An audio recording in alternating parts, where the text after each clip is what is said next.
Aujourd'hui, mon phénix s'appelle Sarah Melouki. À 24 ans, Sarah se retrouve maman solo.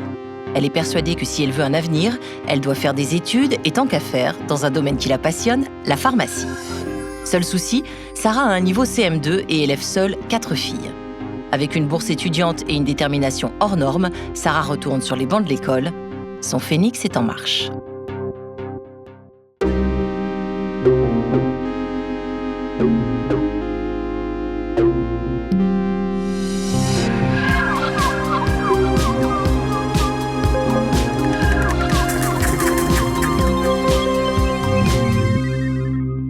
Alors mon phénix, il commence quand je deviens maman solo. Et comme beaucoup de femmes, à ce moment-là, on remet absolument tout en question. On commence à se projeter dans l'avenir. Et puis, il faut prendre des décisions. Alors, ça a été quoi les grandes étapes de ton phénix ? J'avais pas de diplôme d'études supérieures, pas de grandes compétences, pas de qualification. Donc, qu'est-ce que je fais ? J'ai hésité entre deux choses. Soit reprendre des études, soit créer une entreprise. Et comme j'avais pas envie de choisir, j'ai décidé de faire les deux, du coup. Et j'ai décidé de reprendre des études. Mais là, encore une fois, je me suis dit, quitte à reprendre des études, j'ai envie de faire quelque chose de grandiose. J'ai envie de faire quelque chose de bien. Et donc, je vois les études de pharmacie et je me dis, c'est pour moi. C'est ce que je veux faire. C'est un doctorat, c'est hyper pointu. Je sens que j'en suis capable. Sauf que j'ai parlé un petit peu vite. Parce que quand j'ai évalué mon niveau, en fait, je me suis rendu compte que je ne savais pas faire des exercices de 6e. Et donc, j'ai dû reprendre à partir du niveau CM2. Mais alors, comment est-ce que tu vivais pendant ce temps-là ? Écoute, en situation de précarité, à ce moment-là, maman solo, RSA, voilà, j'ai pas d'autres solutions pour m'aider. Est-ce qu'il y a des moments où tu t'es dit que tu n'allais pas y arriver ? Je mentirais si je disais non. Et je mentirais si je disais oui. Je sais pas trop quoi dire entre les deux. J'étais tellement déterminée. C'est même pas de la détermination, en fait. J'avais pas le choix que de réussir parce que si je n'allais pas au bout de ce que j'avais commencé à faire, c'est comme si j'avais rien fait, en fait. À partir de quand s'est dessinée l'envie, l'idée de devenir le leader de la beauté tech ? Ça, c'était quoi ce process ? Alors, comme quand j'ai repris mes études, je me suis dit, soit je fais les choses bien, soit je les fais pas. Donc, j'ai choisi un doctorat. Ok, ça s'est plutôt bien passé. Je suis arrivée au bout. Et puis, quand j'ai décidé d'être entrepreneur, parce qu'il y a eu le fameux statut d'étudiant entrepreneur, donc j'ai été la première étudiante entrepreneur de ma fac. Et puis là, j'ai regardé, j'ai dit, ok, qui sont les entrepreneurs qui ont réussi ? Je vais faire comme eux. J'ai fait un petit peu le tour des 3 meilleures écoles de commerce de France. J'en ai choisi une, qui est l'ESSEC. Et puis, je me suis démenée pour me faire remarquer par le responsable du programme. Et puis, finalement, avec mon dossier et mon entretien, j'ai été prise.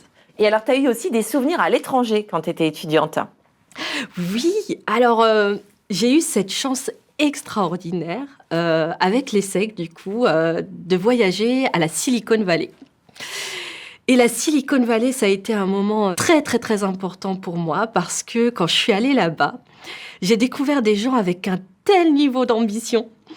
Et en fait, je me suis dit, OK, ces gens-là, ils parlent comme moi, quoi. Parce qu'ils te disent, si tu viens pas nous parler en milliards, ne viens pas nous faire perdre notre temps.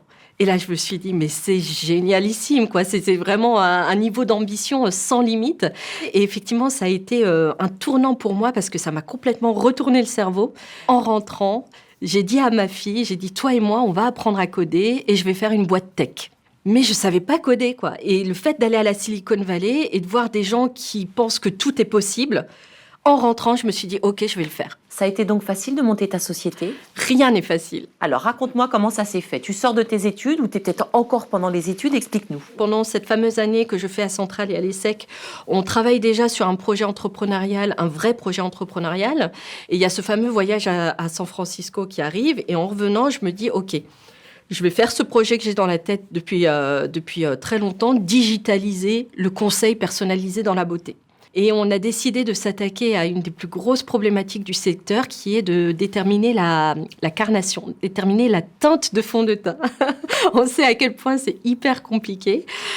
Pareil, mission impossible au départ. Puis moi, je me dis, non, je ne sais pas combien de temps ça va prendre, mais je vais le faire. Est-ce que tu penses qu'on est entrepreneur ou que quand on est entrepreneur, c'est pour la vie? Je crois que c'est Oussama Ammar qui dit tout le monde peut être entrepreneur, mais c'est pas n'importe qui peut être entrepreneur. Et je crois que c'est très très vrai. Tout le monde dans le sens où tu viennes de parents ouvriers, que tu viennes de la haute bourgeoisie, que t'es commencé par faire du ménage ou autre, ça veut pas dire que t'es pas entrepreneur, quoi. Au contraire, il peut y avoir quelque chose. Mais en même temps, c'est pas tout le monde qui a la capacité d'être entrepreneur. Et moi, le tout premier contact que j'ai eu avec l'entrepreneuriat, il est arrivé super tard. Et en fait, j'avais absolument pas l'idée d'entreprendre avant. C'était un concours d'entrepreneurs, un concours de business plan. Et il s'avère que je gagne avec mon équipe. Et là, ça a été la révélation. Je me suis dit, je suis une entrepreneur. C'est tellement évident. Une pharmacienne, une machin, enfin voilà, tu te slash, c'est ça, tu cochais plein de cases. Et pourquoi pas? Bah, bien sûr. Pourquoi pas, Sandrine? Mais vraiment, pourquoi pas? Qu'est-ce qui m'interdit d'être tout ce que j'ai envie d'être? J'ai envie d'être une scientifique. Je me sens super puissante en tant que scientifique. Maintenant, je sais déchiffrer des études scientifiques, je sais parler physique, je sais parler chimie, je sais parler biochimie. Et en même temps, je suis une entrepreneur, oui. Et en même temps, je suis une businesswoman, oui. Pourquoi pas? Bien sûr. Et alors, il y a une chose dont on n'a pas parlé, c'est la chance. Est-ce que tu crois au facteur chance dans l'entreprise? Oui. Mais je crois aussi qu'on la provoque. Je crois aussi qu'on se met dans un état d'esprit et dans des conditions qui vont laisser la chance arriver à soi. Et puis finalement, quand on y réfléchit, c'est de la probabilité pure, c'est des maths pures. T'augmentes les chances en fait de créer des opportunités quand tu vas rencontrer d'autres entrepreneurs, quand tu vas assister à des conférences, quand le contenu que tu ingères, par exemple, c'est un contenu qui va te faire grandir en tant qu'entrepreneur, forcément, quelque part, tu provoques quelque chose en toi qui va forcément finir par arriver à un moment. Et si tu devais prodiguer un seul conseil aux entrepreneurs, quel serait-il? On voit partout dans l'écosystème, dans les médias, sur LinkedIn, des réussites éclairs. J'ai envie de dire aux entrepreneurs, si ça prend du temps, c'est pas grave, c'est juste normal en fait. Déjà, à 100%, tu vas te planter. Pourquoi tu réfléchis? Pourquoi tu as peur? Tu vas te planter, c'est sûr. Mais ça fait partie du process. Et alors, si tu es une autre personne et que tu rencontres Sarah, qu'est-ce que tu as envie de lui dire? Ou la Sarah enfant, qu'est-ce qu'elle aurait envie de dire à la Sarah d'aujourd'hui? Oh, la Sarah enfant. Oh.